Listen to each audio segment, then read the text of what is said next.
Now, let's dive into today's story. Chapter 1. The Foundation of Trust. Christopher Graham sat in the first-class cabin of Flight 447, staring out at the clouds 30,000 feet below. At 42, he commanded respect in every room he entered. His construction empire, Graham Industries, had built half the skyscrapers in Chicago. More importantly, Christopher had built his reputation on two unshakable principles. Loyalty earned loyalty, and betrayal earned destruction. The flight attendant offered him another whiskey, but Christopher declined. He needed a clear head for tomorrow's board meeting. The Henderson Project, a $200 million downtown development, would cement his company's dominance for the next decade. His phone buzzed with a text from his wife, Ashley. "Miss you already. Kids can't wait for you to get home. Safe travels, love." Christopher smiled, a rare softness crossing his weathered features. 15 years of marriage to Ashley Graham had given him two children, 16-year-old Brandon and 14-year-old Rachel. Ashley, at 38, still turned heads with her auburn hair and green eyes. She'd been his anchor through the brutal early years of building his empire. His brother Martin had often joked that Christopher was two different men, the ruthless businessman who crushed competitors without a second thought, and the devoted family man who coached Little League and never missed a school play. Christopher preferred it that way. Family was sacred territory, untouchable and pure. The plane descended toward O'Hare as Christopher mentally prepared for his homecoming. He'd been in Dallas for 3 weeks, finalizing contracts that would make Graham Industries untouchable. Ashley had managed everything perfectly in his absence. The kids' schedules, his social obligations, even preliminary meetings with potential investors. As they landed, Christopher felt the familiar satisfaction of returning to his domain. Chicago was his city, and the Graham family was his fortress. Nothing could touch what he'd built here. His phone rang as he collected his luggage. Martin's name flashed on the screen. "Welcome back, brother." Martin's voice carried an odd tension. "How was Dallas?" "Productive. Henderson deal is locked up tight." Christopher adjusted his tie as he walked toward the parking garage. "Everything good here?" A pause. "We need to talk." "In person." Christopher frowned. Martin Graham ran security for Graham Industries and had been Christopher's closest confidant since childhood. Martin never sounded uncertain. "What's wrong?" "Not over the phone." "Are you heading home?" "Of course. Ashley's making her famous lasagna, and the kids have been texting me all week about some project they want to show me."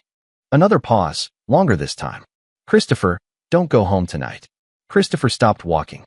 A businessman parking his BMW nearby glanced over at the sudden stillness in Christopher's posture. "What did you say?" "Just trust me and stay away. Come to my place instead. We need to talk." The line went dead.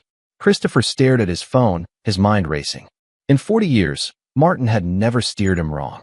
During the early days of the company, Martin had been the one to discover that their first partner was embezzling funds. When a rival company had tried to sabotage a major project, Martin had uncovered the plot. Christopher's success was built on Martin's unwavering loyalty and sharp instincts. But this request made no sense. Christopher's family was waiting for him. He had responsibilities, expectations to fulfill. Ashley would be hurt if he didn't come home after 3 weeks away. Yet something in Martin's voice triggered Christopher's deepest survival instincts. The same instincts that had helped him claw his way up from a working-class background to become one of Chicago's most powerful men. 40 minutes later, Christopher stood on Martin's doorstep in Lincoln Park. Martin's face was grim as he opened the door, his usually neat appearance disheveled. At 39, Martin shared Christopher's build and dark hair, but where Christopher commanded rooms with presence, Martin preferred shadows and observation. "Before you say anything," Martin said, leading Christopher into his living room, "you need to see this." Martin's coffee table held a laptop, several printed photographs, and what appeared to be surveillance equipment. Christopher's blood chilled as he recognized the familiar setup from their corporate investigations. "Martin, what the hell is going on?" "Sit down, Christopher. Please." Christopher remained standing, his hands clenched into fists. "My family is expecting me." "Your family?" Martin's voice cracked slightly. "That's what we need to discuss." Martin opened the laptop and turned it toward Christopher. The screen showed a frozen video frame. The interior of Christopher's home office, the room where he conducted his most sensitive business calls. "I installed these cameras 3 months ago," Martin said quietly. After I noticed some irregularities in your business communications. Someone was leaking information about your deals, your strategies. I thought it might be corporate espionage. Christopher's jaw tightened. What did you find? Martin clicked play. The video showed Ashley entering the office, followed by a man Christopher didn't recognize. Tall, blonde, well-dressed. Ashley was laughing, her hand on the stranger's arm in a gesture too intimate for business. That's Andre Travis, Martin said. Real estate developer from Seattle. He's been in town for 6 months, supposedly scouting investment opportunities. Christopher watched in frozen silence as Ashley and Andre embraced passionately in his office, then moved to his desk. Andre sat in Christopher's chair while Ashley perched on the desk's edge, her legs draped over Andre's lap. Fast forward to last week, Martin said, clicking to another video file. This time, the office scene included 2 additional figures that made Christopher's blood turn to ice. Brandon and Rachel, his children, sitting across from Ashley and Andre like participants in a business meeting. Your kids are, Martin whispered, his voice filled with disgust. They're helping them, Christopher. Brandon's been copying your private files, photographing documents. Rachel's been reporting your phone calls, your meeting schedules. Christopher sank into Martin's leather chair, his world tilting off its axis. On the screen, he watched his son hand a stack of papers to Andre, while Ashley smiled approvingly. Rachel was showing Andre something on her phone, pointing and explaining animatedly. There's more, Martin said, his voice barely audible. Audio recordings. Financial transfers. They're not just stealing information. They're actively sabotaging your deals and selling the intelligence to Andre's investment group. Christopher's vision blurred with rage, so pure it felt like physical pain. The 3 people he'd trusted most in the world, his wife and his children, had betrayed him in the most fundamental way possible. They hadn't just broken his heart. They'd declared war on everything he'd built. When Christopher finally spoke, his voice was calm and deadly quiet. How long? Best I can tell. About 8 months. It started small. Ashley just sharing general information about your schedule, your mood, your business concerns. But it escalated quickly once Andre arrived.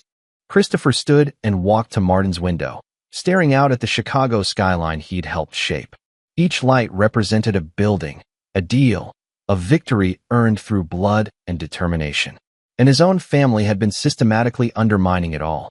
What else do you know about Andre Travis? Plenty. I've been investigating him for weeks. Martin handed Christopher a thick folder. He's not just some random developer. His family has old money, Seattle shipping fortune. He's been specifically targeting you, Christopher. This isn't opportunistic. It's personal. Christopher opened the folder, scanning the documents inside. Andre Travis, 35, Harvard MBA, inherited a struggling family business and turned it into a West Coast real estate empire. But the more recent information caught Christopher's attention. Andre had been quietly acquiring properties in Chicago, building a portfolio that would directly compete with Graham Industries. He's planning to go public with a new venture next year, Martin continued. A Chicago-based development company. With the inside information from Ashley and the kids, he'll be able to undercut your bids, steal your clients, anticipate your strategies. Christopher closed the folder and turned to face his brother. You said there were audio recordings. Martin hesitated.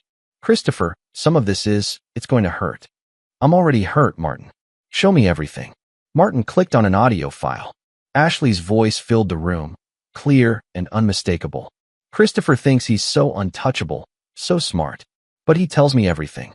Every vulnerability, every weakness, every fear. He has no idea that his own children see him as a tyrant who controls their lives with money. Andre's voice responded. And they're willing to help us take him down? Brandon hates him for sending him to military school. Rachel resents him for controlling her social life. They both know they'll inherit millions when they turn 18, but they want freedom now. I've convinced them that helping us will give them the independence they crave. Christopher's hands began to shake as his wife's laughter echoed through the speakers. The beautiful thing is that Christopher will never suspect his precious family. He built his whole identity around being the provider, the protector. When we destroy him, it won't just be his business that falls, it'll be his soul. Martin stopped the recording. The silence stretched between the brothers like a chasm. When Christopher finally spoke, his voice had changed completely. Gone was any trace of the loving husband and father. What remained was the voice that had crushed business rivals and destroyed anyone who dared challenge him. Martin, I need you to do something for me. Anything. I need you to help me teach them that betrayal has consequences. All of them. Martin nodded slowly. What do you want me to do?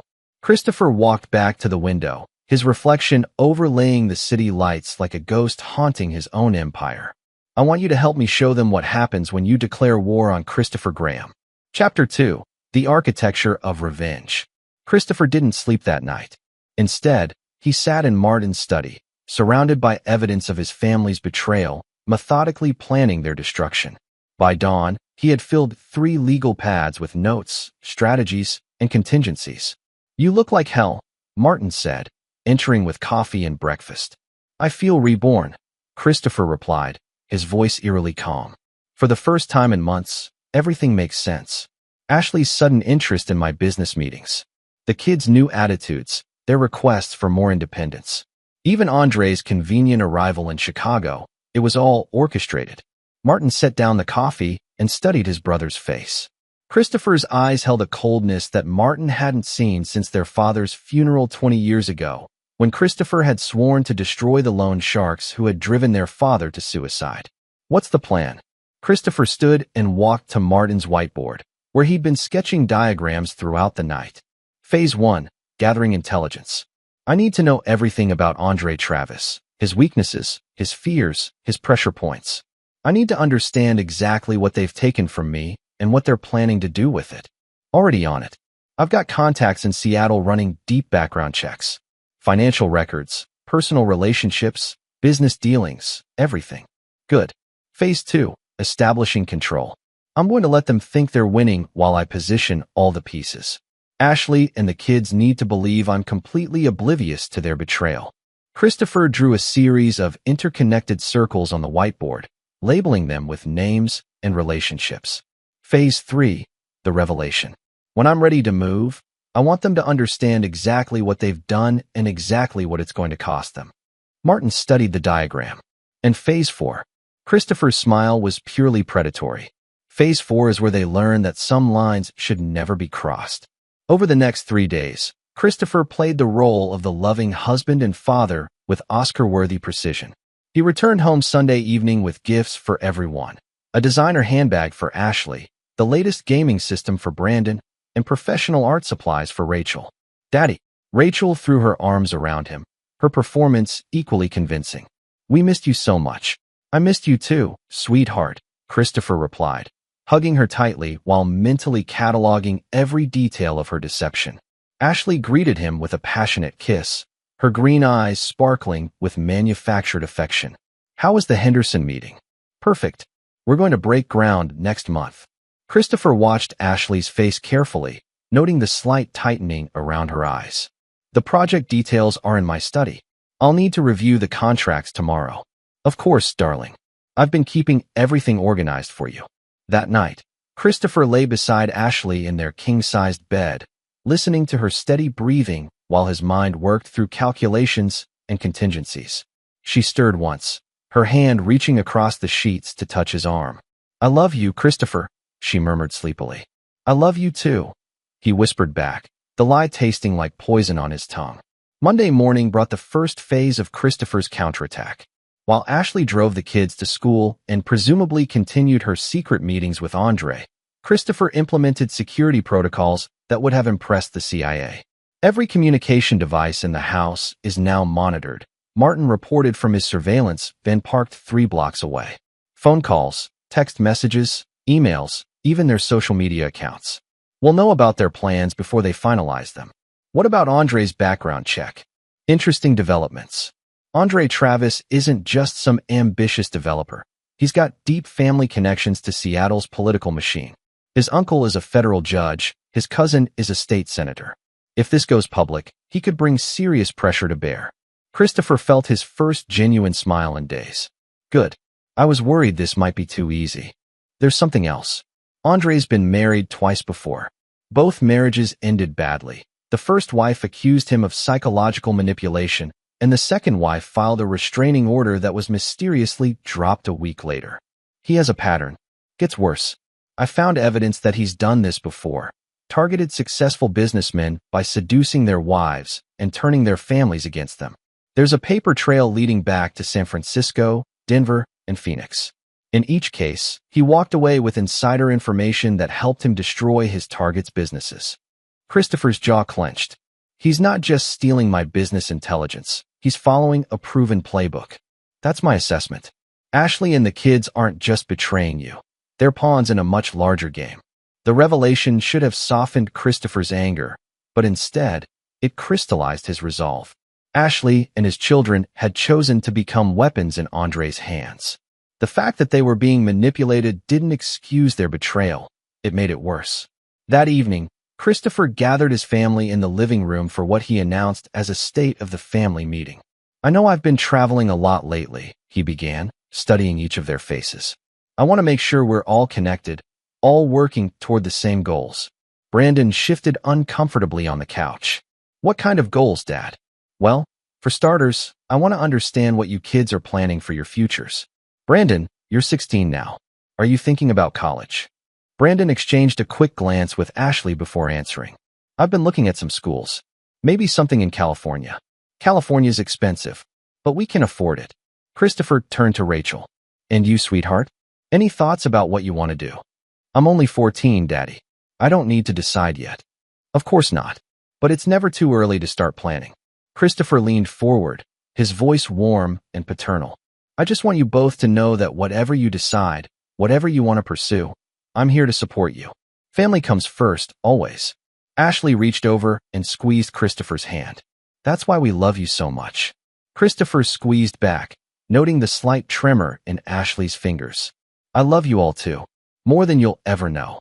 Later that night, Christopher reviewed the day's surveillance footage on his laptop. The family meeting had clearly unsettled them. Within an hour of his announcement, Ashley had called Andre, and both kids had sent urgent text messages to numbers that Martin was still tracing. The audio from Ashley's call was particularly revealing. He's acting strange, Andre. Too friendly, too interested in the kids' plans. What if he knows something? Andre's voice was calm and reassuring. He doesn't know anything. If he did, he would have confronted you already. Christopher Graham isn't subtle when he's angry. But what if? Ashley, trust me. I've done this before. Men like Christopher are so arrogant, so confident in their control, that they can't imagine their own families betraying them. He's probably just feeling guilty about traveling so much. Christopher paused the recording and smiled. Andre was right about one thing. Christopher wasn't subtle when he was angry. But Andre had made a critical error in assuming that Christopher's lack of immediate confrontation meant ignorance rather than strategy. The next morning brought phase 2 of Christopher's plan. He called his assistant, Francisca Weaver, and dictated a series of instructions that would have seemed routine to anyone not aware of the larger game being played. Francisca, I need you to schedule a dinner party for this Saturday. Small group, maybe 8 people. I want to invite some potential investors for the Henderson project. Of course, Mr. Graham. Any specific guests in mind? Actually, yes. I want you to reach out to Andre Travis. He's been expressing interest in Chicago development opportunities, and I think it's time we met formally. The silence on the other end of the line stretched for several seconds. Sir, I don't have contact information for Mr. Travis. That's okay. I'm sure Ashley can provide it. She mentioned meeting him at some social function. Christopher hung up and immediately called Martin. It's time for phase 2. I'm bringing Andre into my house. Are you insane? Why would you? Because I want to see his face when he realizes he's been invited to dinner by the man whose family he's been manipulating. I want to watch him squirm while he pretends to be a stranger to my wife and children. And if he doesn't take the bait, he'll take it. Men like Andre can't resist the opportunity to gloat. He'll want to see the family he's corrupted up close. It feeds his ego. Christopher was right. Within 2 hours, Ashley called to inform him that she'd coincidentally run into Andre Travis at the coffee shop and had taken the liberty of inviting him to Saturday's dinner. He seems very interested in your work, darling. I think you'll like him. I'm sure I will, Christopher replied. I'm looking forward to getting to know him better. Chapter 3, The Perfect Host. Saturday evening arrived with the crisp clarity of October in Chicago. Christopher adjusted his tie in the hall mirror, noting the slight tremor in his hands, not from nerves, but from anticipation. Tonight, He would look into the eyes of the man who had orchestrated his family's betrayal. Ashley descended the stairs in a black cocktail dress that Christopher had bought her for their anniversary 2 years ago. The irony wasn't lost on him that she'd chosen to wear his gift while entertaining her lover. "You look beautiful," he said, meaning it despite everything. Ashley had always been stunning, and betrayal hadn't diminished her physical appeal. "Thank you, darling. The caterers finished setting up an hour ago. Everything looks perfect." Christopher nodded, surveying the dining room where Ashley had arranged flowers and candles with her usual impeccable taste. She'd always been gifted at creating beautiful facades. Brandon and Rachel appeared from the kitchen, both dressed appropriately for a family dinner with business associates. Christopher noted the nervous energy radiating from both of them. "Remember," Christopher said, addressing his children, "tonight is about business. I expect you both to be polite and engaged. Mr. Travis might have opportunities that could benefit our family." The doorbell rang at exactly 7 o'clock. Christopher opened it himself, coming face to face with Andre Travis for the first time. The man was everything Martin's surveillance had suggested.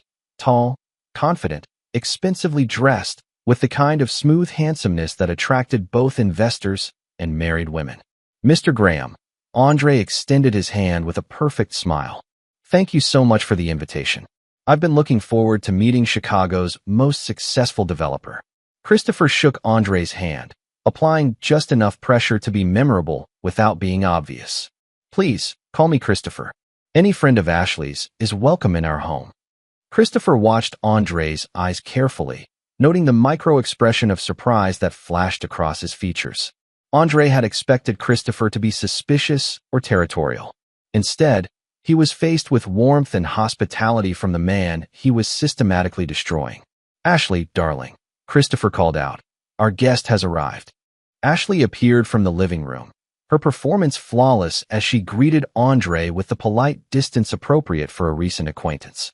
"Mr. Travis, welcome to our home. Mrs. Graham, thank you again for the invitation. Your home is even more beautiful than you described." Christopher noted the subtle familiarity in Andre's voice, the tone of a man who had indeed heard detailed descriptions of the house from someone who lived there.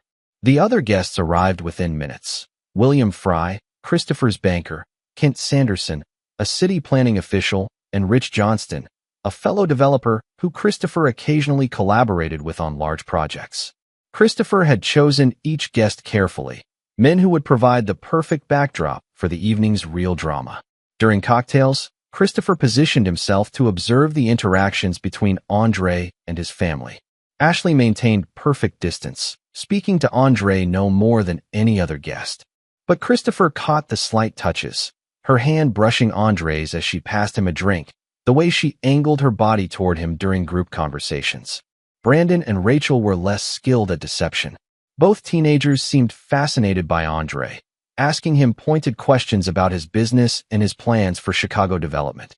To the other guests, it might have seemed like normal teenage curiosity. To Christopher, it looked like debriefing. "Mr. Travis," Rich Johnston was saying, "I understand you're looking at investment opportunities here in Chicago. What sectors interest you most?" Andre smiled, swirling his whiskey. "I'm particularly interested in downtown development. Mixed-use properties, luxury residential projects. The kind of work that Mr. Graham here has mastered." "Please," Christopher interjected, "tell us about your background. What brought you to Chicago?" Andre launched into what was clearly a well-rehearsed story about market opportunities and family connections. But Christopher was watching Ashley's face. She was listening with the intensity of someone hearing familiar information presented to strangers for the first time. "My uncle always said that Chicago had more potential than Seattle," Andre continued. "He encouraged me to establish a presence here, maybe partner with established firms to learn the local market." "Smart approach," William Fry agreed. "Christopher could probably give you excellent guidance. He knows this city better than anyone." "I would be honored to learn from Mr. Graham," Andre said, his eyes meeting Christopher's with what seemed like genuine respect. The dinner conversation flowed smoothly, with Andre displaying impressive knowledge of Chicago's development history and current market conditions. Christopher had to admit that the man was intelligent and well-prepared. Under different circumstances, he might have actually liked Andre Travis. As the evening progressed, Christopher began implementing subtle tests. He mentioned specific details about upcoming projects, noting which information seemed to surprise Andre and which didn't. He discussed his travel schedule for the coming weeks, watching for any unusual interest from his family. "I'll be traveling quite a bit over the next month," Christopher said during dessert. "Dallas, Phoenix, possibly a trip to Seattle to look at some properties there." Andre's fork paused halfway to his mouth, a tiny hesitation that Christopher caught, but the other guests missed. "Seattle has an excellent market," Andre said carefully. "If you'd like recommendations for areas to investigate, I'd be happy to help." "That's very generous. Maybe we could meet for coffee when I'm in town." "I'd like that very much." After the other guests left, Andre lingered, accepting Christopher's invitation for a final drink in the study. Ashley excused herself to oversee the cleanup, and the children disappeared to their rooms, leaving the two men alone. Christopher poured 2 glasses of 25-year-old scotch and handed one to Andre. "To new partnerships," he said, raising his glass. "To new opportunities," Andre replied. They sat in leather chairs facing each other, the room lit by the warm glow of Christopher's desk lamp. This was the same room where Andre had been secretly meeting with Ashley and the children, and Christopher wondered if the irony was as apparent to Andre as it was to him. "Your family seems very close," Andre said, testing the waters. "They're everything to me," Christopher replied honestly. "I've built all of this for them. Everything I've accomplished, every deal I've made, every building I've constructed, it's all about giving them the best possible life." Andre nodded thoughtfully. "That's admirable. Not every successful man prioritizes family the way you do." "Family is sacred," Christopher said, watching Andre's face carefully. "Loyalty is the foundation of everything I believe in. I could forgive almost any mistake, any failure, any weakness. But betrayal—" Christopher let the word hang in the air like a threat. "Betrayal destroys trust," Andre agreed. "Once that's gone, it's almost impossible to rebuild." "I disagree," Christopher said quietly. "I don't think it's impossible to rebuild. I think it's pointless to rebuild. Some things, once broken, should stay broken." Andre finished his scotch and set down the glass. "Well, I should let you get some rest. Thank you again for a wonderful evening. I hope we can continue our conversation soon." Christopher walked Andre to the door, shaking hands one final time. "I'm sure we will. I have a feeling our paths are going to cross quite frequently." After Andre left, Christopher found Ashley in the kitchen, finishing the last of the cleanup. She looked up as he entered, her smile radiant. "That went well, don't you think? Mr. Travis seems very nice." "He's interesting," Christopher agreed. "Very knowledgeable about the local market. Almost like he's been studying it for months." Ashley's hand stilled on the dish towel. "Well, he's obviously done his research. That's what good businessmen do." "True." Christopher moved closer, wrapping his arms around Ashley's waist from behind. "I love you, you know." Ashley leaned back against him, her tension melting away. "I love you too." Christopher kissed the top of her head, inhaling the familiar scent of her shampoo, while his mind calculated the final steps of his revenge. Phase 2 was complete.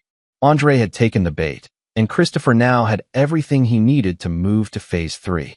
Over the next 2 weeks, Christopher's surveillance network captured increasingly desperate communications between Ashley, Andre, and the children.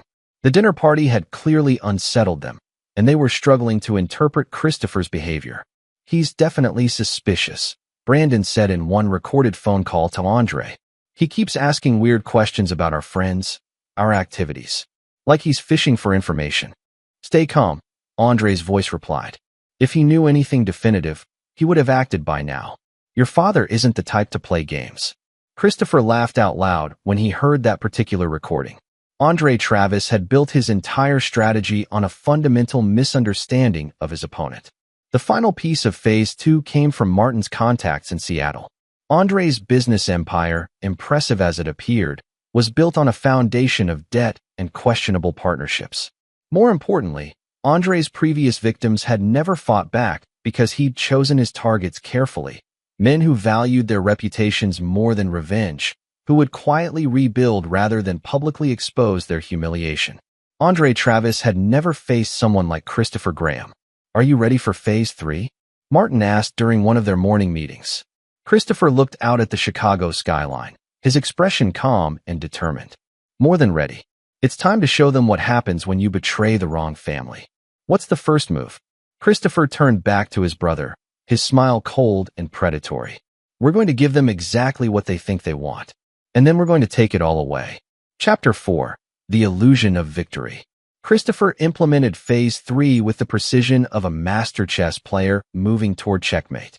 On a cold November morning, he called his family together for another meeting, this time with an announcement that would seem like a gift to the conspirators. I've been thinking about our conversation a few weeks ago, he began, settling into his favorite armchair while Ashley, Brandon, and Rachel arranged themselves on the couch. About family goals and supporting each other's dreams. Ashley leaned forward slightly, her interest genuine. What did you have in mind? I've decided to take a step back from day-to-day operations at Graham Industries. I want to spend more time with you all, maybe do some traveling together. Brandon's eyes widened. Really, Dad? You'd leave the company? Not leave permanently, but I'm considering promoting Martin to Chief Operating Officer and bringing in some outside expertise to help manage the expansion. Maybe even consider selling a controlling interest to the right partner. Christopher watched their faces carefully. Ashley was fighting to keep her expression neutral, but he could see the excitement building behind her eyes. Brandon and Rachel exchanged a quick glance that spoke volumes. That sounds wonderful, darling, Ashley said. You've worked so hard for so long. You deserve to enjoy the fruits of your labor. I'm glad you approve. In fact, I was hoping you might help me evaluate potential partners. You've always had good instincts about people. Ashley's breathing quickened almost imperceptibly. Of course. Do you have anyone in mind? Actually, I do. That Andre Travis fellow we met at dinner. He seems sharp, well-connected, and he understands the Chicago market. I was thinking of offering him a consulting position, maybe with an option to buy into the company if things work out. The silence that followed was electric. Christopher could practically hear the mental calculations racing through their minds. How quickly they could feed information to Andre, how much they could accelerate his infiltration of the company, how soon they could achieve their ultimate goal of destroying Christopher's empire. He did seem very knowledgeable, Ashley said carefully. But darling, shouldn't you be more cautious about bringing in outsiders? Christopher smiled at the beautiful irony of receiving advice about caution from his cheating wife. You're probably right. But I have a good feeling about Andre. There's something trustworthy about him. Over the next week, Christopher orchestrated a series of chance encounters with Andre, gradually building toward a formal business proposition. Each meeting was carefully staged, with Martin's surveillance team documenting every interaction while Christopher played the role of an increasingly trusting and naive businessman. Christopher, I have to say, I'm flattered by your confidence in me, Andre said during lunch at Chicago's most exclusive restaurant. But are you sure you want to move this quickly? We've only known each other for a few weeks. Sometimes you have to trust your instincts, Christopher replied, cutting into his steak with surgical precision. I've built my entire career on reading people, and I read you as someone I can work with. I appreciate that more than you know. But bringing in an outside partner is a major decision. Have you discussed this with your family? Christopher set down his knife and fork, meeting Andre's eyes directly. My family supports whatever makes me happy. Ashley thinks you're charming, and the kids are fascinated by your stories about Seattle. In fact, Ashley suggested I should move faster rather than slower. Andre's smile faltered for just a moment. She did. Ashley has excellent judgment about people. She said she could tell immediately that you were someone we could trust. That afternoon, Christopher's surveillance team captured Andre's emergency phone call to Ashley. He's moving too fast. This feels like a trap. Ashley's voice was sharp with excitement. It's not a trap. It's exactly what we wanted. He's handing you the company on a silver platter. But why now? Why so suddenly? Because I've been working on him for months, convincing him that he needs to slow down, that he needs help managing the business. The dinner party was the final push. Seeing you in our home, meeting you as a family friend, made you seem safe and trustworthy. And the kids? They've been perfect. All those conversations about wanting more independence, about feeling controlled by their father's expectations. He's finally listening. He thinks he's being a better parent by stepping back from work. Andre's laughter was audible through the recording. He has no idea that his own children have been feeding us information for months. None. Christopher Graham's greatest weakness is his certainty that his family loves him unconditionally. He can't imagine that we might have our own agenda. Christopher paused the recording and turned to Martin, who was watching from across the conference room. Are you getting all this? Every word. Full audio and video documentation of their conspiracy. This is enough to destroy them in court if you want to go that route. I don't want to go that route, Christopher said quietly. Courts are for people who believe in justice. I believe in consequences. 2 weeks later, Christopher signed Andre Travis to a consulting contract with Graham Industries, with the promise of partnership consideration after a 6-month trial period. The contract gave Andre access to company files, strategic planning sessions, and confidential client information, everything he would need to systematically undermine Christopher's business. To the outside world, it looked like a brilliant strategic move. Andre brought fresh perspectives and West Coast connections that opened new opportunities for Graham Industries. Several industry publications ran features on the partnership, praising Christopher's innovative approach to expansion. Behind the scenes, Christopher's surveillance network documented every theft, every betrayal, every secret communication between Andre and the Graham family. Andre was copying files, photographing documents, and recording confidential conversations. Ashley was providing him with detailed intelligence about Christopher's plans, schedules, and personal vulnerabilities. Brandon and Rachel were acting as scouts, reporting on their father's mood, his concerns, and his private conversations. What none of them realized was that Christopher was feeding them carefully crafted misinformation, false documents, misleading financial projections, and strategic plans designed to lead Andre into catastrophic business decisions. The beauty of it, Christopher explained to Martin during one of their evening strategy sessions, is that they think they're outsmarting me, so they're not questioning the information they're stealing. Andre is making business decisions based on financial data that will bankrupt him. What about the emotional toll? Martin asked, concern evident in his voice. Watching your own family betray you every day, how are you handling that? Christopher was quiet for a long moment, staring out at the city lights. The emotional toll was in the discovery, Martin. Learning that they could betray me, that they wanted to destroy me. Everything since then has just been logistics. And when this is over, when you've destroyed them all, when this is over, I'll be free. Free from the illusion that I had a family worth protecting. The first crack in the conspirators' confidence came in December, when Andre's attempts to steal Christopher's clients began backfiring spectacularly. Using the false information Christopher had fed him, Andre made presentations to potential investors that contained wildly inaccurate market projections and impossible timelines. Something's wrong, Andre told Ashley during a recorded phone call.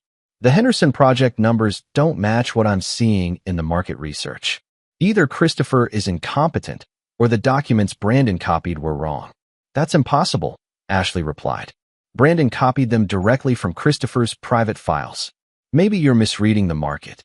I don't misread markets, Ashley. This is what I do. Then maybe Christopher is making mistakes. He's been under a lot of stress lately, talking about stepping back from work. Maybe his judgment is slipping. Christopher smiled as he listened to the recording. Even faced with evidence that their intelligence was flawed, they couldn't imagine that he might be deliberately misleading them. Their arrogance would be their downfall. The second crack came when Andre's business decisions in Seattle began creating problems for his existing operations. Convinced by Christopher's false projections that the Chicago market was more profitable than it actually was, Andre had diverted resources from his West Coast properties to fund his Illinois expansion. The result was a cash flow crisis that forced him to take on dangerous levels of debt.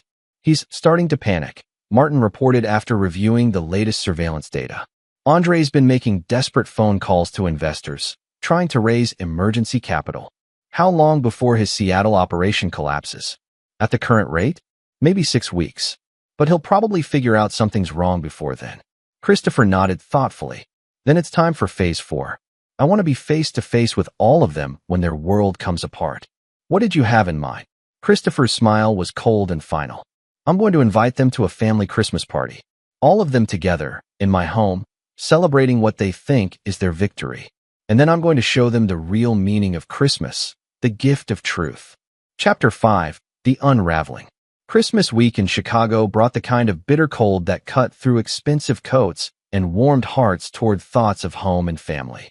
Christopher had spent the morning reviewing the final elements of his plan with Martin, ensuring that every detail was perfect for the evening's revelation. The catering staff will be gone by 7, Martin confirmed, checking his watch. Our recording equipment is in place throughout the house, and the security team is positioned outside. And Andre? He confirmed this morning. Ashley told him it was just an intimate family gathering with a few close friends. The perfect opportunity for him to see how naturally he fits into your family circle. Christopher adjusted his cufflinks, a nervous habit from his early business days that resurged during moments of extreme stress. Tonight would end a chapter of his life that had lasted 15 years. After tonight, the Graham family as he had known it would cease to exist. The house looked spectacular, decorated with Ashley's usual impeccable taste. She had outdone herself this year. The tree sparkled with crystal ornaments and white lights. Garland draped the staircase, and the dining room gleamed with china and silver that had been wedding gifts from Christopher's grandmother. It was a perfect setting for the destruction of everything those decorations represented. Ashley appeared in a red silk dress that complemented her auburn hair beautifully. "How do I look?" she asked, spinning playfully. "Like a woman about to get everything she's been working toward," Christopher replied, meaning it in ways she couldn't imagine. Brandon and Rachel joined them in the living room, both teenagers dressed formally, but fidgeting with nervous energy. Christopher noted their anxiety and wondered if they had any intuition about what was coming, or if they were simply excited about Andre's presence at their family gathering. "When will Mr. Travis arrive?" Rachel asked, trying to sound casual. "Any minute now," Ashley answered. "He's looking forward to spending Christmas Eve with us." The doorbell rang at exactly 8 o'clock. Christopher opened the door to find Andre standing on the doorstep with an expensive bottle of wine and a perfectly practiced smile. Behind that smile, Christopher could see the strain of a man whose carefully laid plans were beginning to crumble. "Christopher, thank you so much for including me tonight. I know how important family time is during the holidays." "Family is everything," Christopher agreed, stepping aside to let Andre enter. Come in, come in. Ashley's made enough food for an army." Andre greeted the family with the warm familiarity of someone who had been part of their lives for much longer than the official timeline suggested. He hugged Ashley a moment too long, ruffled Brandon's hair like an uncle, and complimented Rachel's dress with the kind of attention that made her beam. Christopher watched these interactions with the detached interest of an anthropologist studying a primitive tribe. These people had been living in his house, eating his food, accepting his love and protection, while systematically planning his destruction. The cognitive dissonance was almost beautiful in its completeness. Dinner conversation flowed easily, with Andre regaling them with stories of Christmas traditions in Seattle and his plans for expanding his Chicago operations. Christopher noted how naturally Andre spoke about future plans, how confidently he assumed his position in their lives would continue. "I've been thinking about making Chicago my permanent base," Andre said, accepting a second glass of wine. "There's something about this city, this community, that feels like home." "We'd love that," Ashley said, her voice warm with genuine enthusiasm. "Wouldn't we, Christopher?" "Absolutely. It's always good to have trusted friends nearby." Brandon leaned forward eagerly. "Mr. Travis, tell Dad about that property development you mentioned. The one near the lake." Andre shot Brandon a sharp look, too quick for anyone except Christopher to catch. "Well, it's just a preliminary idea. Nothing concrete yet." "I'd love to hear about it," Christopher said encouragingly. "I'm always interested in new projects." Andre described a fictional development project that Christopher recognized as a combination of his own confidential plans, stolen and reassembled into something that sounded impressive but would never work in reality. Christopher nodded and asked thoughtful questions, playing the role of an intrigued potential partner. "It sounds ambitious," Christopher concluded. "The kind of project that requires complete trust between partners." "Trust is essential," Andre agreed. "Without it, partnerships fail." After dinner, Christopher suggested they move to the living room for coffee and dessert. The Christmas tree provided a warm, festive backdrop as Ashley served her famous chocolate torte and Brandon added logs to the fireplace. "This is perfect," Rachel said, curled up in her favorite chair with a cup of hot chocolate. "Having Mr. Travis here makes it feel like we have a complete family." The words hung in the air like a challenge. Christopher felt something cold and final settle in his chest as he looked at his daughter, his baby girl, whom he had taught to ride a bicycle and helped with homework and comforted through every childhood fear, casually expressing her wish to replace him with his enemy. Speaking of family, Christopher said, setting down his coffee cup with deliberate precision, I have an announcement to make. Ashley looked up with interest. Good news, I hope? That depends on your perspective. Christopher reached into his jacket pocket and withdrew a small recording device, placing it on the coffee table in front of them. I wanted to share some family memories with everyone. Andre's face went pale. Christopher, what? Please, let me finish. Christopher's voice carried an authority that silenced the room. You see, Andre, over the past few months, I've been collecting some very interesting audio recordings. Conversations between family members and close friends. I thought tonight would be the perfect time to share them.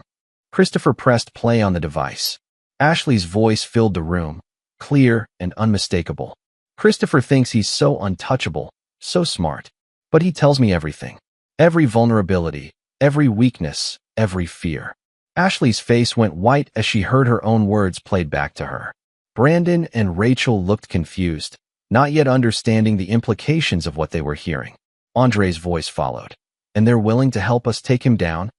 Brandon hates him for sending him to military school. Rachel resents him for controlling her social life. They both know they'll inherit millions when they turn 18, but they want freedom now. Christopher watched his children's faces as understanding dawned. Brandon's mouth fell open in horror, while Rachel began to shake her head in denial. Dad, I never said. Shoo. Christopher raised a hand for silence. Let's listen to the whole thing. Ashley's laughter echoed through the speakers. The beautiful thing is that Christopher will never suspect his precious family. He built his whole identity around being the provider, the protector. When we destroy him, it won't just be his business that falls, it'll be his soul. Christopher stopped the recording and looked around the room. Ashley was frozen in her chair, her face a mask of panic and calculation. Andre was reaching for his coat, preparing to leave, but Christopher's next words stopped him. If you try to leave, Andre, I'll have you arrested before you reach the door. I have surveillance footage of you stealing confidential documents from my office. I have recordings of you conspiring to commit corporate espionage. I have evidence of you manipulating my minor children into criminal activity. Andre sank back into his chair, his confident facade crumbling. Christopher, I can explain. Explain? You've been manipulating my wife and children for 8 months. You've stolen my business plans, corrupted my family, and systematically worked to destroy everything I've built. What exactly would you like to explain? Christopher stood and walked to the mantelpiece, where family photos documented 15 years of what he had believed was genuine happiness.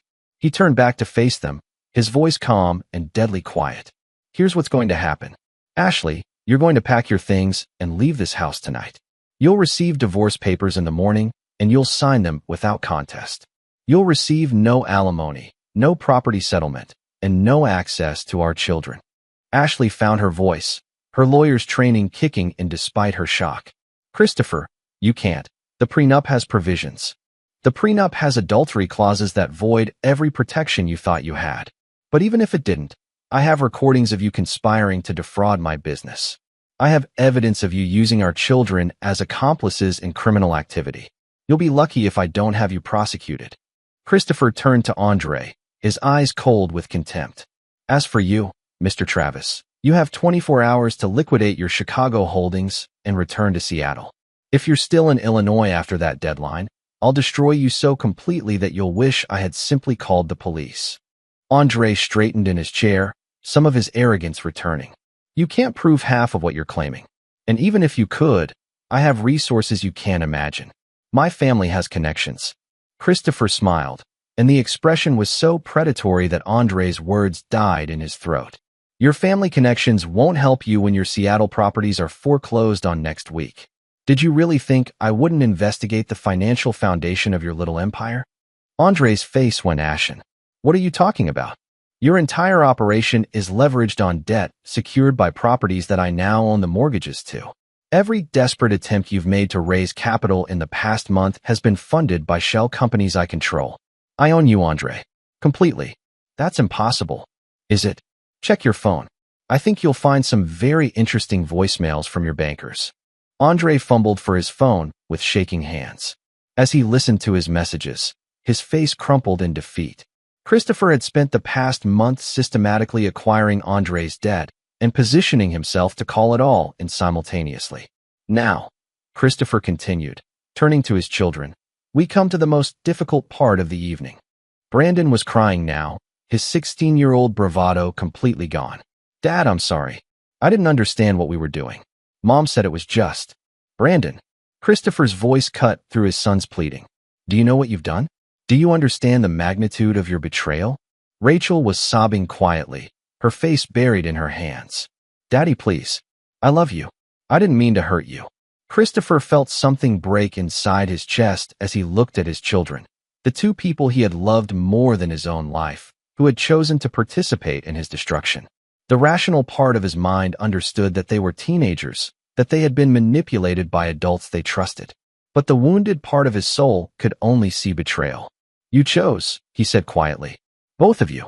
When Andre and your mother offered you the chance to hurt me, you chose to take it. When they asked you to spy on me, to steal from me, to help them destroy me, you chose to do it. We didn't know, Rachel began. You knew enough. You knew you were betraying your father. You knew you were helping strangers hurt someone who loved you unconditionally. That was enough. Christopher walked back to his chair and sat down, suddenly feeling exhausted. Brandon, Rachel, you're both going to finish this school year, and then you're going to live with your grandmother in Phoenix. You'll have access to trust funds for college and basic living expenses, but you'll have no further contact with me. Dad, no. Brandon lunged forward, falling to his knees beside Christopher's chair. Please, I'll do anything. I'll make it up to you somehow. Christopher looked down at his son, the boy he had taught to throw a baseball, whose games he had never missed, who had once told him that he wanted to grow up to be just like his father. Some things can't be made up for, Brandon. Some choices can't be undone. Rachel was hyperventilating now, her sobs echoing through the room. This isn't fair. We're just kids. You can't abandon your own children. Christopher's voice was granite. You abandoned me first. Ashley finally found her courage, standing up with her hands clenched into fists. Christopher, you bastard, they're children. Whatever you think I've done, whatever you think Andre has done, punish us. Don't destroy your own family because of your wounded pride. Christopher laughed, a sound completely devoid of humor. My wounded pride? Ashley, you've spent 8 months systematically destroying everything I cared about. You turned my children into spies and thieves. You invited my enemy into my home, into my bed, into my family. And you think this is about pride? I think this is about a man who can't forgive human weakness. No, Christopher said, standing to face her. This is about consequences. This is about what happens when you declare war on someone who loves you, and that someone decides to win. The room fell silent except for Rachel's muffled crying and the crackling of the fire. Christopher looked around at the destruction of his family, his wife exposed as an adulteress and co-conspirator, his business partner revealed as a fraud and manipulator, his children reduced to sobbing, broken teenagers who had learned too late that betrayal had a price. He felt no satisfaction in their pain, no joy in their defeat. He felt only the cold emptiness of a man who had lost everything worth protecting and gained the terrible freedom that comes with having nothing left to lose. The security team will escort Mr. Travis to his hotel, Christopher said, his voice returning to the businesslike tone that had made him a fortune. Ashley, you have until morning to pack your personal belongings. Martin will supervise to ensure you don't take anything that isn't legally yours. Christopher, Ashley said, her voice breaking, 15 years of marriage. 2 children. Doesn't any of that mean anything to you? Christopher walked to the window and looked out at the Chicago skyline, his city, his domain, his empire built on the foundation of what he had believed was an unshakable family. It meant everything to me, he said without turning around. That's why I can never forgive you for destroying it. Chapter 6. The Price of Betrayal. The aftermath of Christmas Eve unfolded with the methodical precision that characterized everything Christopher Graham did. By New Year's Day, the transformation was complete. Ashley was living in a downtown apartment under the terms of the most punitive divorce settlement in Cook County history. Andre Travis had fled to Seattle, where he was desperately trying to salvage his collapsing business empire. Brandon and Rachel were packing for their exile to Phoenix, their grandmother flying in to collect them like pieces of wreckage from a shipwreck. Christopher stood in his home office, surrounded by the machinery of his revenge. Box after box of legal documents, financial records, and surveillance equipment filled the room where his family's betrayal had first been planned. Martin worked quietly at a desk, finalizing the last details of Andre's destruction. The Seattle properties are officially in foreclosure as of this morning, Martin reported. Andre's been trying to negotiate with the banks, but they don't realize they're ultimately negotiating with you. And his family connections? Helpless.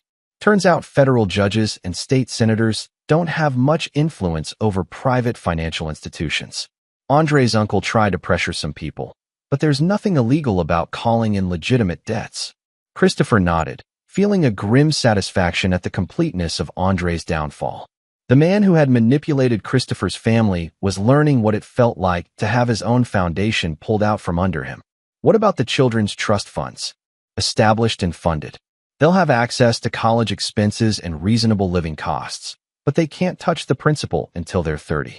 Even then, the terms specify that any contact with you or attempts to reconcile will void the entire inheritance.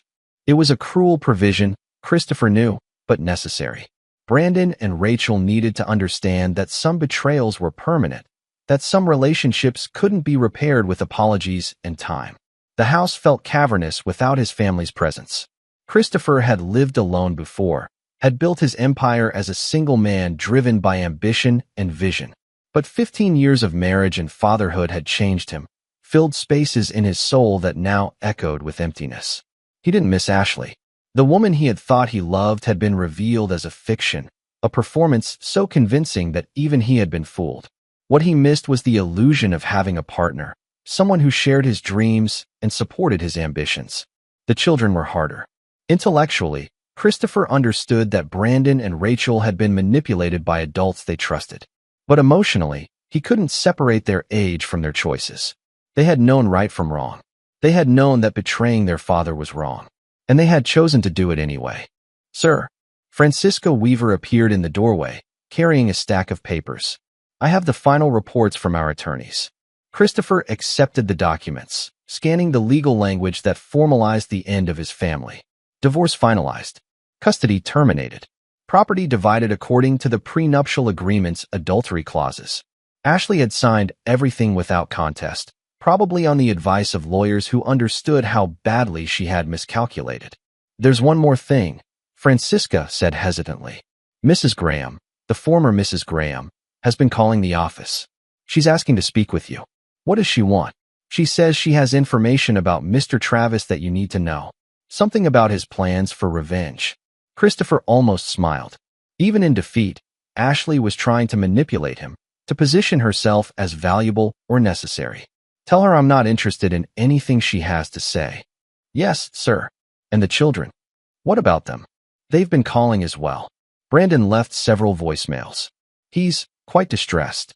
Christopher walked to his window, looking out at the winter landscape of his property. Snow covered the gardens where he had taught his children to build snowmen, the driveway where he had helped Brandon learn to drive, the swing set where Rachel had spent countless hours dreaming of her future. Delete the messages, he said quietly. All of them. Sir, are you sure? They're very young, and… Francisca. Christopher's voice carried a warning that stopped her mid-sentence. They made their choice. Now they have to live with it. That afternoon, Christopher drove to Martin's house for their weekly strategy meeting. The routine had become necessary. Without the anchor of family obligations, Christopher found himself adrift in a life that suddenly had no purpose beyond business success. You look like hell, Martin said, opening the door. I feel efficient, Christopher replied, brushing past his brother into the living room. Everything is exactly as it should be. Martin studied Christopher's face with concern. When's the last time you slept more than 4 hours? Sleep is for people who have things to dream about. Christopher, you won. You destroyed everyone who betrayed you. You protected your business. You made them all pay for what they did. Maybe it's time to think about rebuilding rather than just punishing. Christopher sank into Martin's leather chair, the same chair where he had first learned of his family's betrayal. Rebuilding what? My marriage to a woman who was plotting my destruction? My relationship with children who chose my enemy over their father? Maybe not those relationships, but you could build new ones. You're 42 years old, successful, intelligent. You could have any kind of life you want. I had the life I wanted, Christopher said quietly. It was an illusion, but it was what I wanted. Now I have clarity instead of happiness. It's a fair trade. Martin poured 2 glasses of whiskey and handed one to Christopher. There's something we need to discuss. About Andre Travis. Christopher looked up sharply. What about him? Our Seattle contacts have been monitoring his situation. He's not just rolling over and accepting defeat. He's been making phone calls, reaching out to some very dangerous people. What kind of people? The kind who solve business problems through violence rather than litigation. Andre's family connections include some people who operate outside the normal legal framework. Christopher felt a familiar cold settling in his chest, the feeling he got when faced with a new threat to assess and neutralize. Details. Andre's been painting himself as the victim of a corporate conspiracy. He's telling people that you destroyed his business through illegal means, that you have information that could bring down his family's political connections. He's suggesting that eliminating you would solve multiple problems. Has he made any direct threats? Nothing we can prove in court. But he's been asking a lot of questions about your security arrangements, your daily routines, your vulnerabilities. Christopher smiled, and Martin recognized the expression that had terrified Christopher's business competitors for 2 decades. Good, Christopher said. I was wondering when he'd escalate to something interesting. This isn't a business negotiation, Christopher. These people don't play by rules. They don't care about evidence or legal consequences. Neither do I. Martin set down his whiskey glass. What are you thinking? Christopher stood and walked to Martin's window, looking out at the Chicago street where he had grown up, where he had learned that survival required strength and victory required ruthlessness. I'm thinking that Andre Travis still doesn't understand who he's dealing with. He's approaching this like a business problem. Hire some muscle, eliminate the obstacle, move on with his life. But this isn't business anymore, Martin.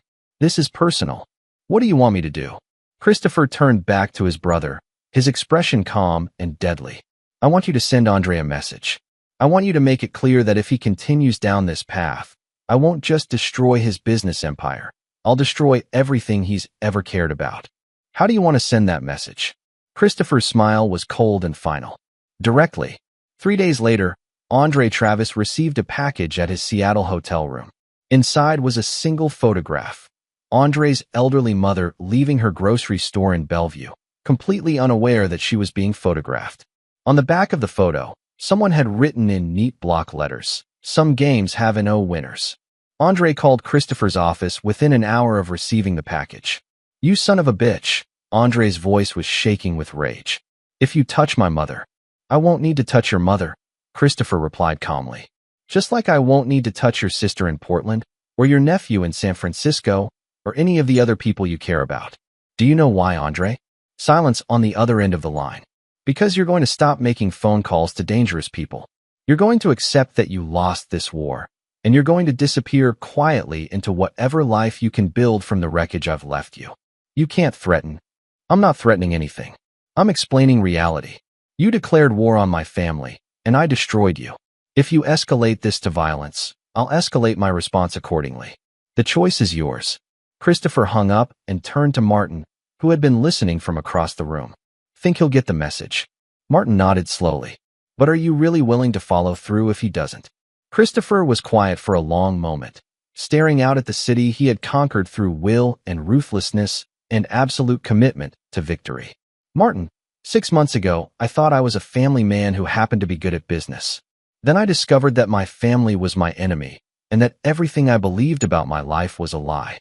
Do you really think I have any lines left that I won't cross?" Martin had no answer for that, because they both knew the truth. Christopher Graham had become something new in the wreckage of his betrayal. Something harder and colder and infinitely more dangerous than the man who had once coached Little League and never missed a school play. That night, Christopher stood alone in his empty house, surrounded by the ghosts of a family that had never really existed. Tomorrow, he would continue building his empire. He would make more money, gain more power, win more battles in the endless war of business and ambition. But he would do it alone, without the burden of trust or the weakness of love. He would do it as a man who had learned the most valuable lesson life could teach, that in the end, you could only rely on yourself, and that mercy was a luxury only the foolish could afford. In Seattle, Andre Travis stared at the photograph of his mother and made his own calculations about power and survival and the price of continued defiance. And in Phoenix, two teenagers cried themselves to sleep in their grandmother's house, learning that some mistakes followed you forever and that some fathers never forgave their children for choosing the wrong side in a war they had been too young to understand. Chapter 7. The Shadow of Consequences. Spring arrived in Chicago with the reluctant warmth that followed every bitter winter, but Christopher Graham felt no renewal in the changing season. 3 months had passed since Christmas Eve, and his life had settled into a routine of absolute efficiency. Graham Industries was more profitable than ever. His personal wealth had grown substantially, and his reputation as a ruthless but brilliant businessman had reached legendary status. He was also completely alone. Christopher sat in his office on the 47th floor, reviewing quarterly reports that confirmed his company's dominance in the Chicago market. Every metric pointed upward: revenue, profit margins, market share, employee retention. Success, without the complications of personal relationships, had proven remarkably straightforward.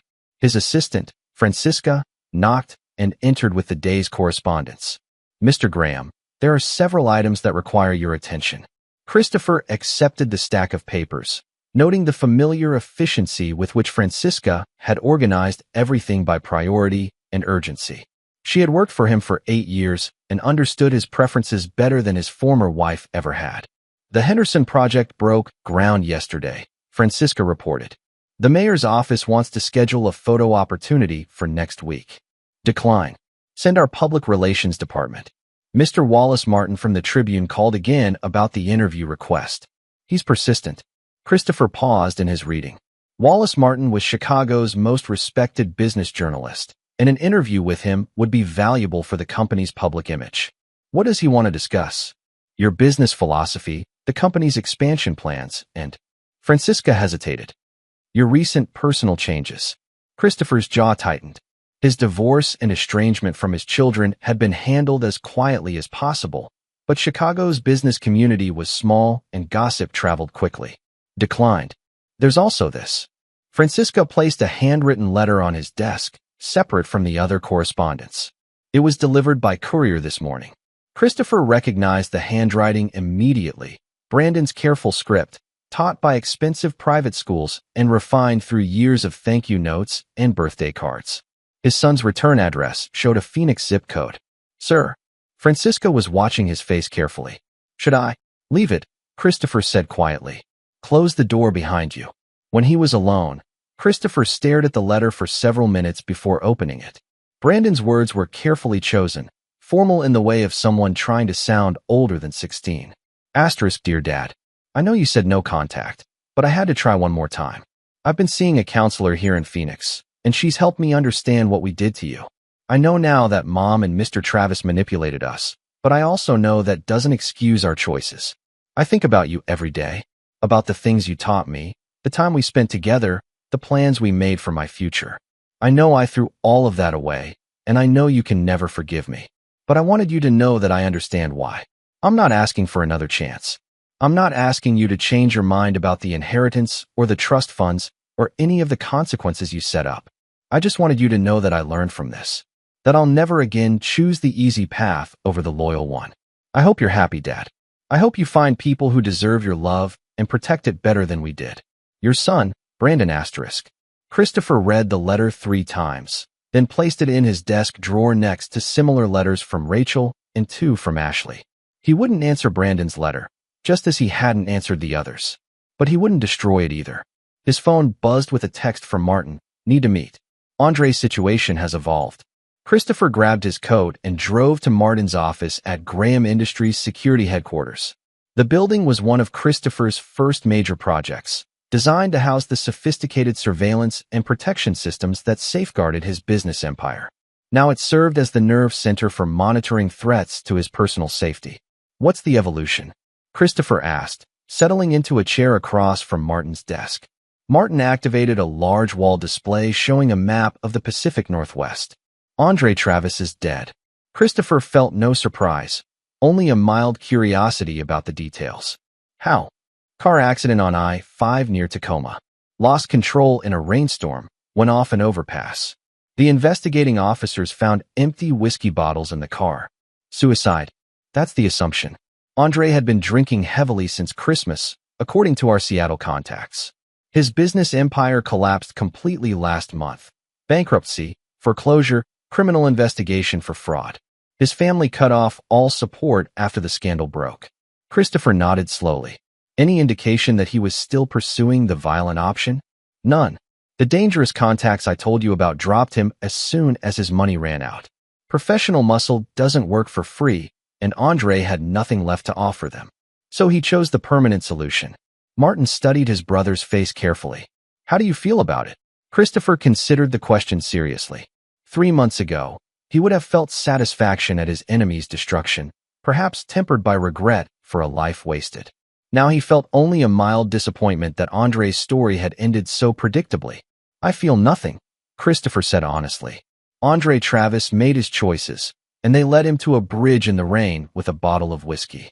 His death changes nothing for me. It closes that chapter, at least. You don't have to worry about retaliation anymore. I wasn't worried about retaliation. I was prepared for it.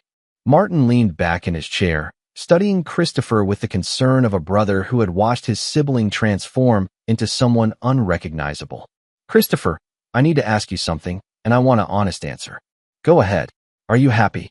The question hung in the air between them like a challenge. Christopher walked to the window, looking down at the Chicago streets where he had built his empire through determination and ruthlessness. Happiness is for people who have things to lose, Christopher replied. I'm efficient. I'm successful. I'm invulnerable. Those are better than happy. Are they? Christopher turned back to face his brother. Yes. Happiness requires trust, and trust creates vulnerability. I trusted my wife, and she betrayed me.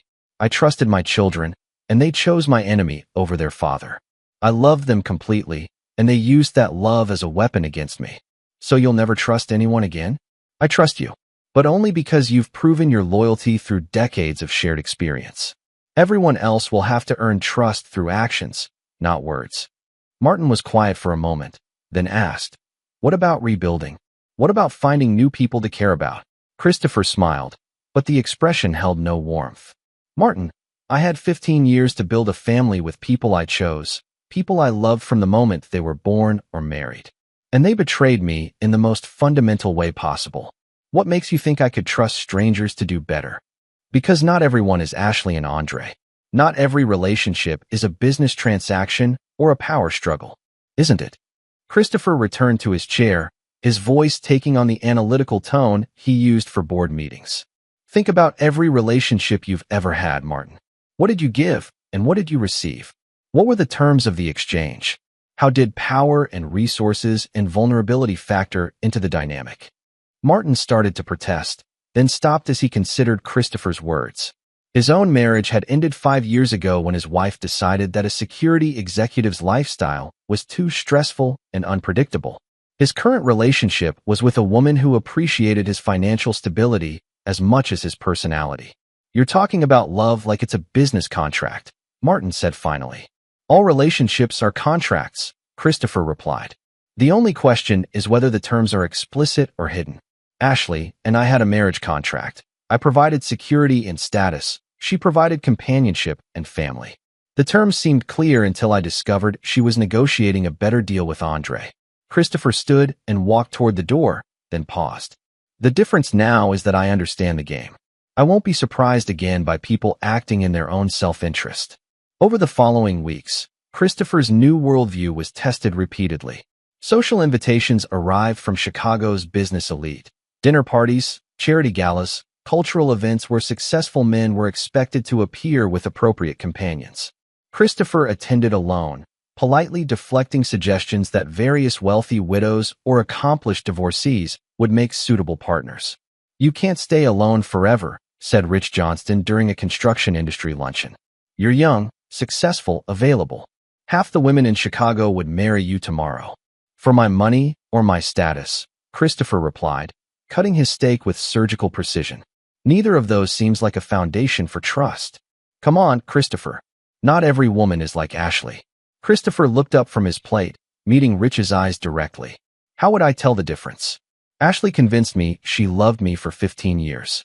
She was talented enough to bear my children, manage my household, and support my career while secretly planning my destruction. If I couldn't detect that level of deception in someone I lived with daily, how could I trust my judgment with strangers? Rich had no answer for that, because the logic was unassailable. Christopher Graham had been betrayed by people who knew him intimately, who had access to his vulnerabilities and resources. Any new relationship would start with the fundamental problem of Christopher's knowledge that love could be performance and loyalty could be strategic. The conversation was interrupted by Christopher's phone buzzing with an emergency alert from Martin. Christopher excused himself and stepped outside to take the call. "We have a problem," Martin said without preamble. "Ashley has been arrested." Christopher felt a familiar coldness settle in his chest. For what? Fraud, embezzlement, conspiracy to commit corporate espionage. The FBI raided her apartment this morning. They're saying she was running a scheme to steal and sell business intelligence from multiple companies, not just yours. Christopher absorbed this information with the detachment of a man reviewing quarterly projections. How extensive? From what I can gather, Ashley had been using her social connections to gather inside information from other executives' wives and families. She and Andre weren't just targeting you. They were running a full-scale intelligence operation. And now that Andre's dead, she's facing the consequences alone. It gets worse. The investigators think the scheme goes back years, possibly to before she met you. There's evidence that Ashley specifically targeted you because of your wealth and business connections. Christopher was quiet for a long moment, processing the revelation that his entire marriage might have been a 15-year confidence game. What does this mean for the children? They're being investigated as potential accomplices.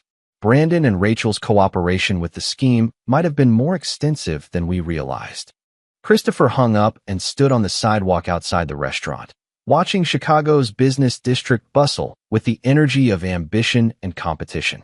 Somewhere in the federal building downtown, his former wife was learning that criminal conspiracy had consequences beyond divorce court. Somewhere in Phoenix, his children were discovering that their betrayal of their father might follow them into adulthood in ways they had never imagined. He felt no satisfaction in their downfall, no vindication of his harsh response to their betrayal. He felt only the confirmation of lessons he had already learned. Trust was a luxury he couldn't afford. Family was an illusion that dissolved under pressure, and the only reliable relationship was the one he had with his own ambition. Christopher returned to the restaurant, where Rich Johnston was waiting with concerned questions about the emergency call. "Everything all right?" "Everything is exactly as it should be," Christopher replied, returning to his lunch with the calm efficiency of a man who had stopped being surprised by human nature. Chapter 8. The Architecture of Solitude. 6 months after Andre Travis's death, Christopher Graham had perfected the art of living without emotional attachment. His days followed a precise routine that maximized productivity while minimizing opportunities for the complications that came with personal relationships. He woke at 5 a.m., exercised in his private gym, reviewed overnight reports from his global operations, and arrived at the office by 7 a.m. to begin another day of expanding his empire. The federal investigation into Ashley's intelligence operation had concluded with her conviction on multiple counts of fraud and conspiracy. She was serving a 5-year sentence in a minimum security facility outside Chicago, where her fellow inmates presumably appreciated her explanations of corporate governance and financial planning. Brandon and Rachel had avoided criminal charges due to their ages, but their involvement in the scheme had been documented thoroughly enough to ensure that their betrayal would follow them forever. Christopher learned these details from Martin's weekly security briefings, treating them as information rather than emotional events. His former family had become data points in files that he reviewed with the same detachment he brought to market analysis and competitor intelligence. "The children have been asking about you," Martin reported during one of their morning meetings. "Their grandmother called my office yesterday." Christopher didn't look up from the financial projections he was reviewing. "What did you tell her?" "That you'd made your position clear and that it wouldn't be changing." "Good. Anything else?" Martin hesitated, a sure sign that he was about to venture into territory Christopher preferred to avoid. "Christopher, they're 17 and 15 now. In a few years, they'll be adults trying to build their own lives." "Maybe." "Martin, Christopher's voice carried the quiet authority that ended arguments in boardrooms across Chicago. "We've discussed this. My decision regarding Brandon and Rachel was final. But they were children when this happened. They were manipulated. They were old enough to understand right and wrong. They were old enough to choose loyalty over betrayal. They chose differently." Christopher finally looked up from his papers, meeting his brother's eyes directly. "Some decisions are permanent, Martin. Some relationships can't be repaired." Martin nodded reluctantly and moved on to other security matters, but Christopher could see the concern in his brother's face. Martin still believed in redemption and second chances, concepts that Christopher had discarded along with his faith in family loyalty.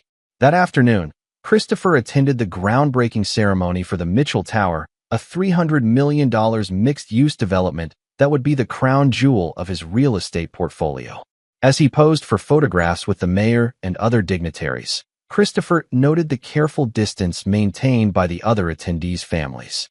Wives and children smiled for the cameras, but kept their interactions with Christopher polite and brief, as if betrayal might be contagious.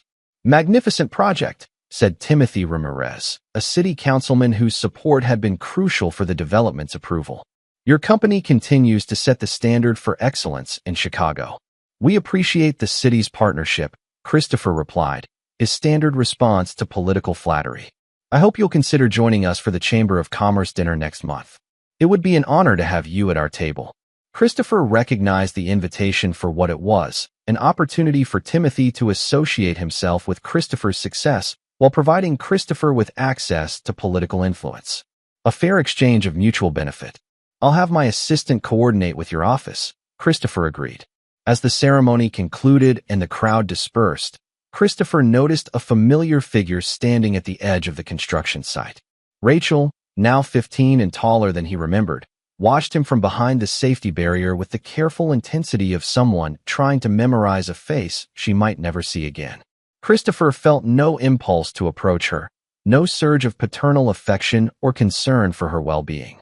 She was simply a young woman who resembled someone he had once loved, before he learned that love was a vulnerability his enemies could exploit. Rachel seemed to sense his gaze and raised her hand in a tentative wave.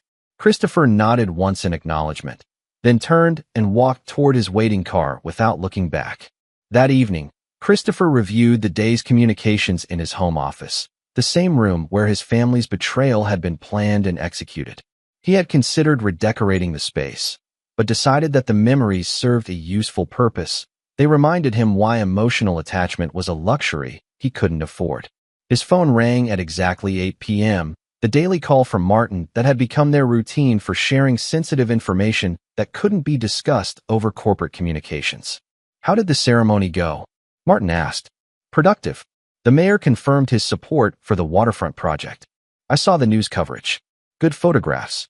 Christopher sensed that Martin was building towards something uncomfortable. "What aren't you telling me?" "Rachel was there. I had someone monitoring the event for security purposes, and she was observed watching you from the crowd. I saw her. Did you speak with her?" "No." "Was there a security concern?" Martin sighed audibly.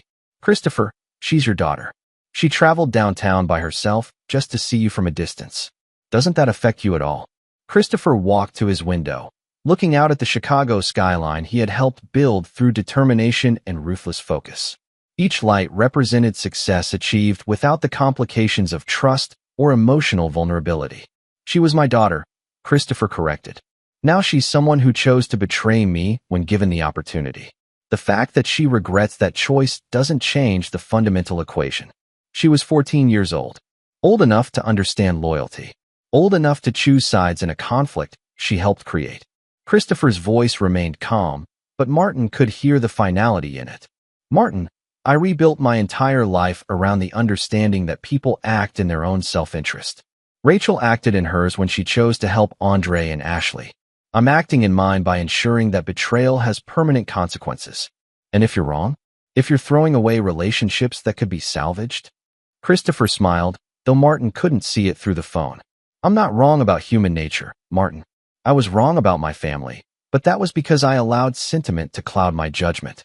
I won't make that mistake again."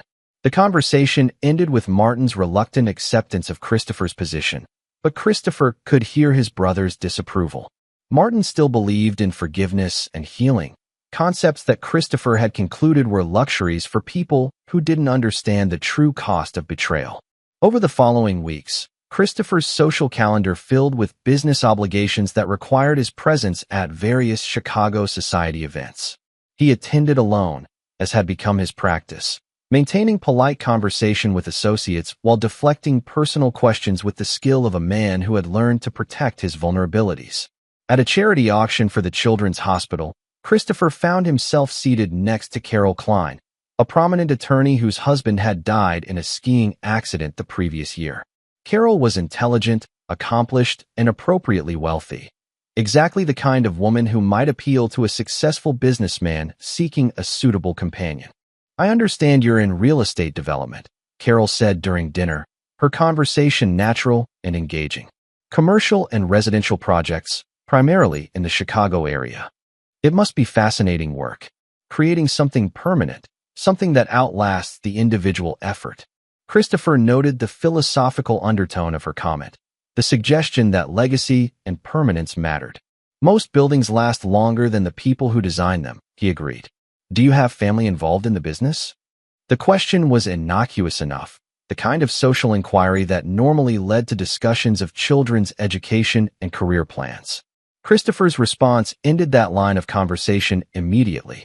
"No family involvement. I prefer to keep business and personal relationships separate." Carol's slight hesitation told Christopher that she had heard rumors about his divorce and estrangement from his children. Her next comment confirmed it. "Sometimes separation is necessary for everyone's well-being." Christopher recognized the diplomatic phrasing of someone who had been briefed on his situation. Exactly.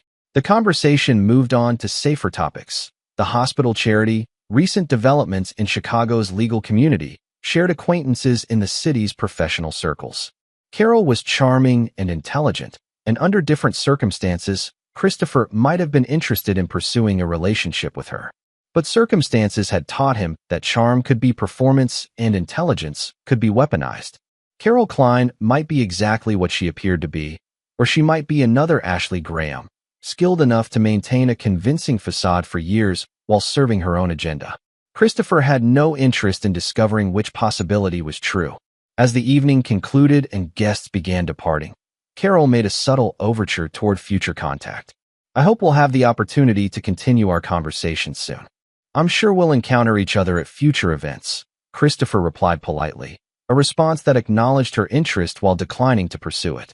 Christopher drove home through Chicago's nighttime streets, past buildings he had constructed and developments he had financed, monuments to success achieved through focus and determination uncompromised by emotional complications.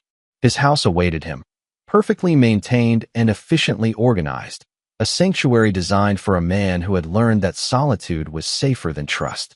In his study, Christopher reviewed the day's messages and reports, noting the steady growth of his business empire and the continuing expansion of his influence in Chicago's development community.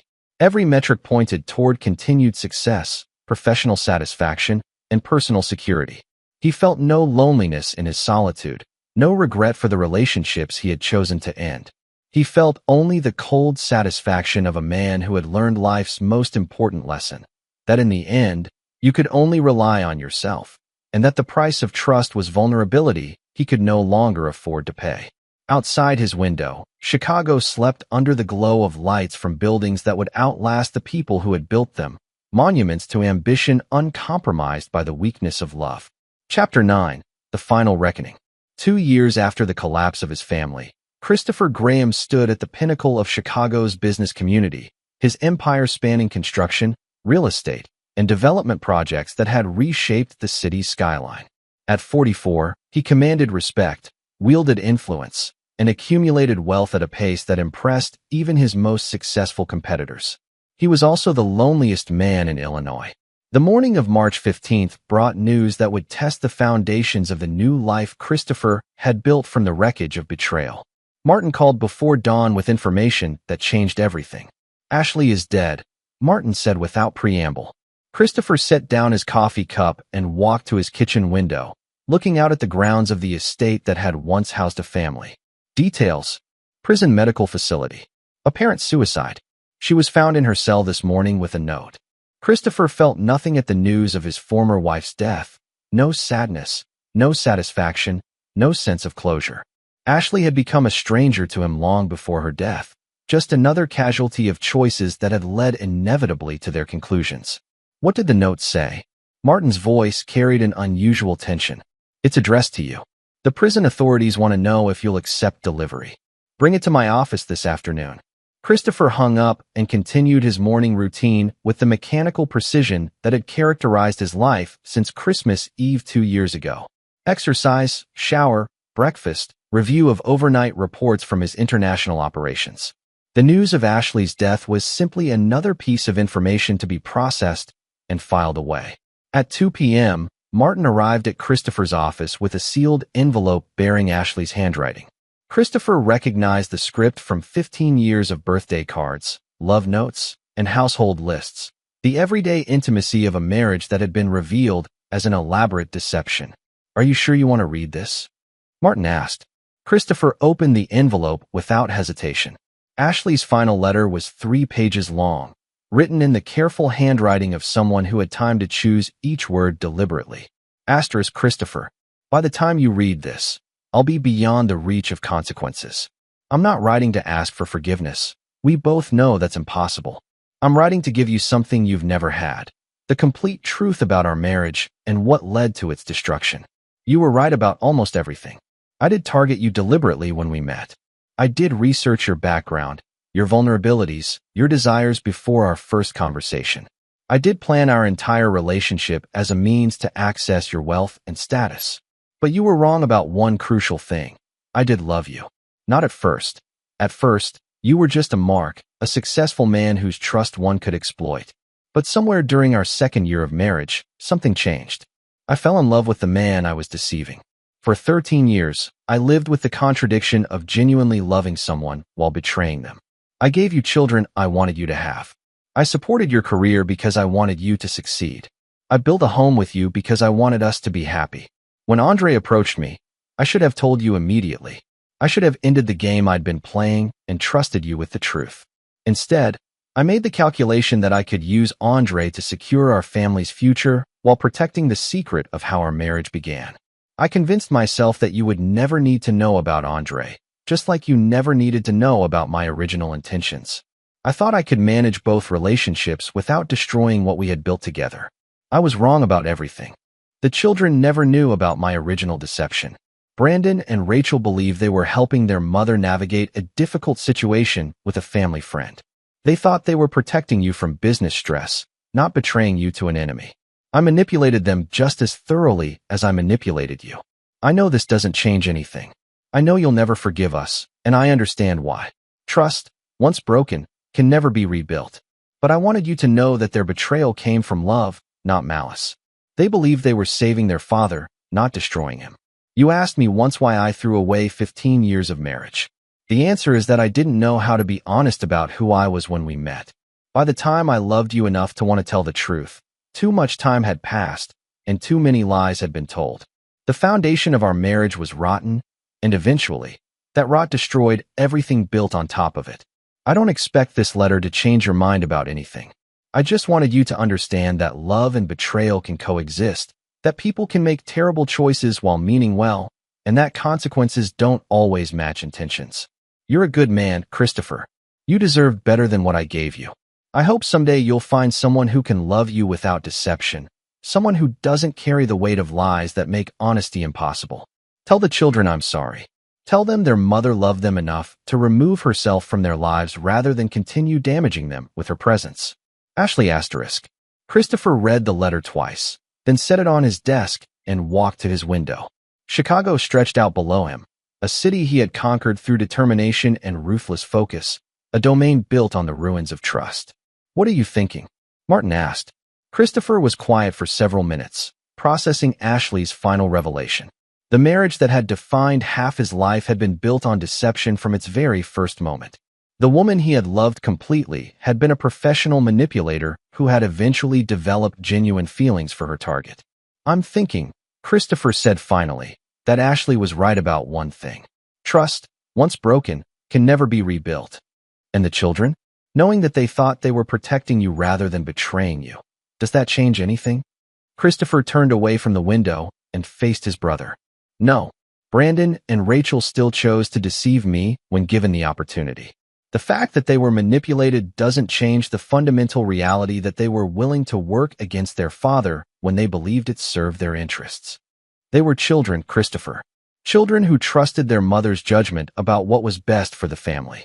They were old enough to understand loyalty, old enough to come to me directly with their concerns instead of working behind my back with strangers. Christopher's voice remained calm, but Martin could hear the finality in it. Their intentions don't erase their choices. Martin studied his brother's face, searching for some sign of softening, some indication that Ashley's letter had created an opening for reconciliation.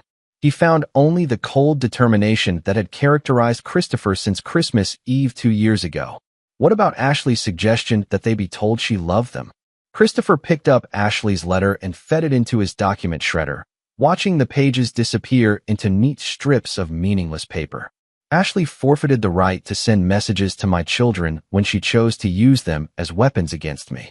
Her love, real or imagined, doesn't matter anymore. That afternoon, Christopher attended the funeral of Harold Bridges, a construction industry colleague who had died of a heart attack at 58. The service was held at St. Michael's Cathedral, where Christopher had once planned to attend his children's confirmations and his silver wedding anniversary. As he sat in the pew listening to eulogies about Harold's devotion to family and community, Christopher noted the assembled crowd of Harold's relatives, friends, and business associates. Children and grandchildren wept openly, while colleagues shared stories of Harold's loyalty and generosity. Christopher observed this display of affection with the detachment of an anthropologist studying tribal rituals. These people genuinely mourned Harold's death because they had trusted him and been trusted in return. Their grief was real because their relationships had been authentic. Christopher envied them their capacity for trust, but he no longer possessed it himself. Betrayal had burned that ability out of him as completely as a fire consumes a forest, leaving behind only the clarity of absolute self-reliance. After the service, Christopher was approached by Kent Sanderson, Harold's longtime business partner and Christopher's occasional collaborator on municipal projects. Terrible loss, Kent said, shaking Christopher's hand. Harold was one of the last honest men in this business. He was a good partner, Christopher agreed. You know, Harold always said you reminded him of himself at your age. Driven, successful, but still connected to what really matters. Kent paused, studying Christopher's face. He worried that you were isolating yourself too much after your divorce. Christopher felt no annoyance at Kent's presumption, only mild curiosity about Harold's concern for someone he had known primarily through business dealings. Isolation has advantages, Christopher replied. No complications, no divided loyalties, no unexpected betrayals. Kent's expression grew serious. It also has costs. Harold used to say that success without someone to share it with is just expensive loneliness. Harold had a family he could trust. That changes the calculation considerably. Trust can be rebuilt, Christopher. Not with the same people, necessarily, but with new ones who earn it honestly. Christopher thanked Kent for his concern and made polite excuses to leave early. As he drove home through Chicago's evening traffic, Christopher considered Kent's words about rebuilding trust and Harold's supposed concern for his isolation. The advice was well-meaning, but impractical. Christopher had spent 2 years constructing a life that protected him from the vulnerabilities that had nearly destroyed him. He had built walls that kept out betrayal, deception, and the kind of emotional manipulation that had characterized his marriage. Those same walls also kept out love, companionship, and the possibility of genuine human connection. Christopher understood the trade-off and had decided it was worth making. That night, Christopher sat in his home office reviewing financial reports that confirmed his continued success.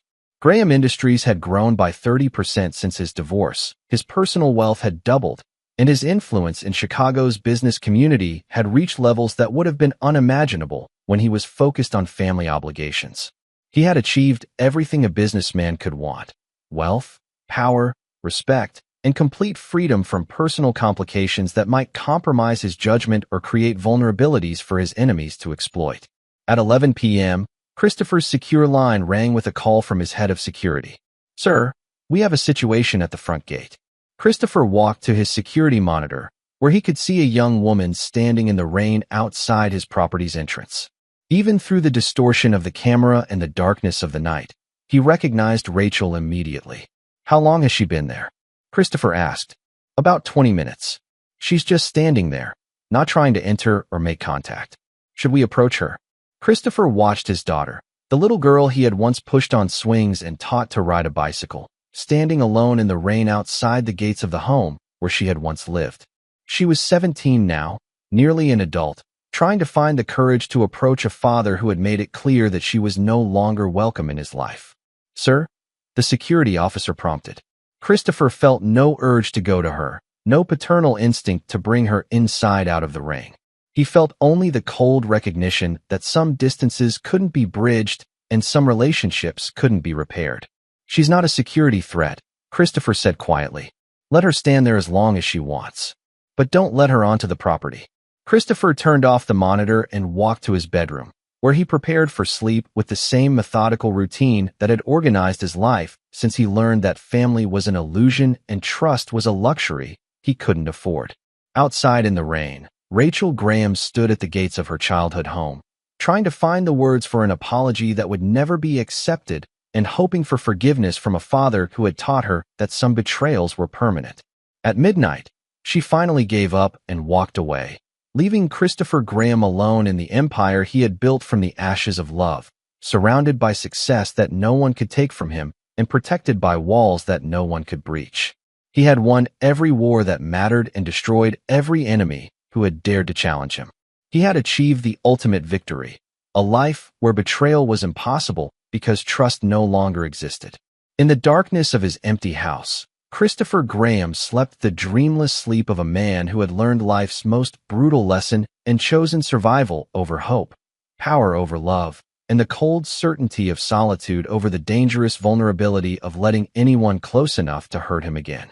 In the end, Christopher Graham had everything he thought he wanted: wealth beyond measure, power without limit, and complete protection from the possibility of betrayal. He had taught his enemies that some lines should never be crossed and some wars could never be won against him. But in his ruthless pursuit of invulnerability, he had also destroyed every possibility of joy, love, and human connection.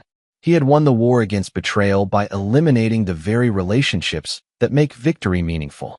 Christopher Graham became exactly what his enemies had failed to make him: a man with nothing left to lose.